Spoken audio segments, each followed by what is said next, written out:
This is the final update for Saff and Snider. I said in the last video that I was going to do a lot more problems for conformal mapping and also some Fourier series. Changed my mind about Fourier series. I think I want to do Fourier series separately later. And I want to get on with Nahari. I've started reading the conformal mapping book. So I rearranged the notebooks, and now this notebook is chapters 1, 2, 3, 4, and the notes for 5. That way it's a little thicker, it fits. And then I put in the rest of chapter 5, 6, 7, and 8 in here. I did work on a few more problems, some bilinear problems. Conformal mapping, of course, is chapter 7. Let me see if I can change this a little. Oh, there we go. I think it's going to stay like that. Right, so, so I did more problems. Trying to figure out which way to map something. 1 over z, of course, takes the unit circle or a circle and flips it. You get in the w plane the opposite. Made a lot of progress here in understanding how Mobius transformations happen. I was close here. I should have done a circle, but in the other ones I got close, and some I got right. This I need to learn better, and this is done better in Nahari.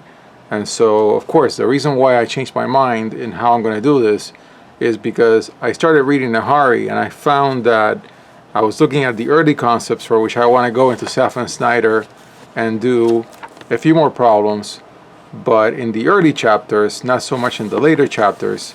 And it's like, well, do I wait to get to that part in Nahari that does the problems with bilinear transformations or not?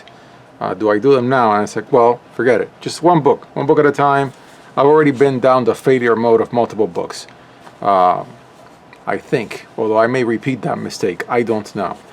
But either way, now that I've read the whole book, what I'm going to do is I'm going to read Nahari, and because it's got a lot of the early concepts as well, only from the perspective of conformal mapping, I'll be going into Saff and Snider. I plan to. And when I do problems in Nahari, I'll also try to do some of the harder problems in Saff and Snider. Like, for example, I've been reading about the Cauchy-Riemann equations in Nahari. So it's kind of like a second pass, like a 1.5 pass. Even though I think after this I want to do a second pass of real analysis, now that I have a little bit of complex analysis under my wings. Then if I look in here, if I continue, then I did more conformal mapping problems.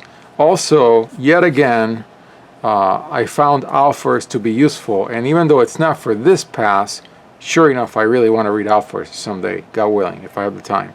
And so in this case, it was the problem was explain why, all about fixed points. Why can be at most 2 fixed points for the complex plane unless f of z is equal to z. And it's all about equating f of z is equal to z to the bilinear transformation and then solving the quadratic equation. This is actually explained in alphas, so that's good. I think I got that right, even though it's an even problem. The even problems were considerably harder, but I like to do them as well. I always like to do them. Then I got these right. All these bilinear transformations, I got them right.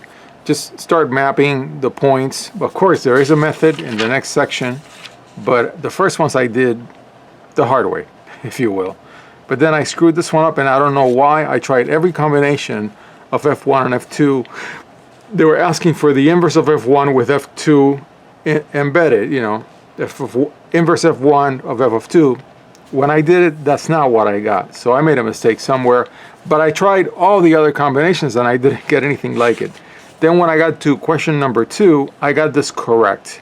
I used the method that is explained, the cross ratios that is explained in this section. And I did get it right. I tested it for multiple numbers.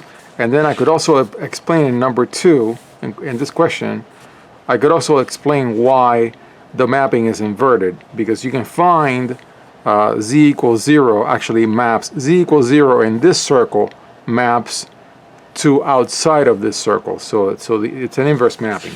But I couldn't really fully understand rotation.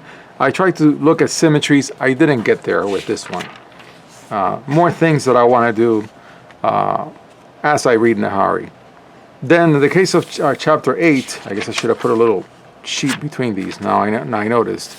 I just read. I was going to do some problems, but once again with Fourier, I'm like, I want to do ODEs, PDEs, ordinary and partial differential equations, and then I want to do a proper Fourier course. I don't think I want to do anything right now for this. I want to move on to more conformal mapping, and then after that, I want to get back to real analysis and do a second pass, and I'll be talking about that in a future video. But these are all the notes for chapter 8, which I hadn't shown before.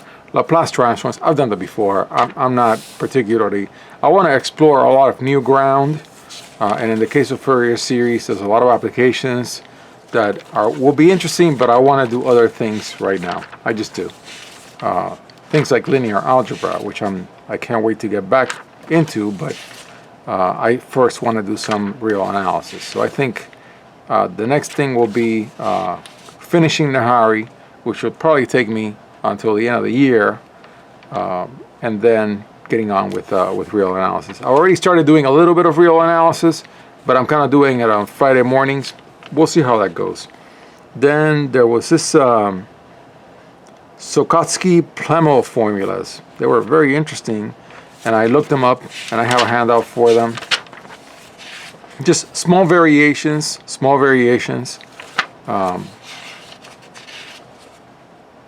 And there was a derivation here. I'll keep this for later.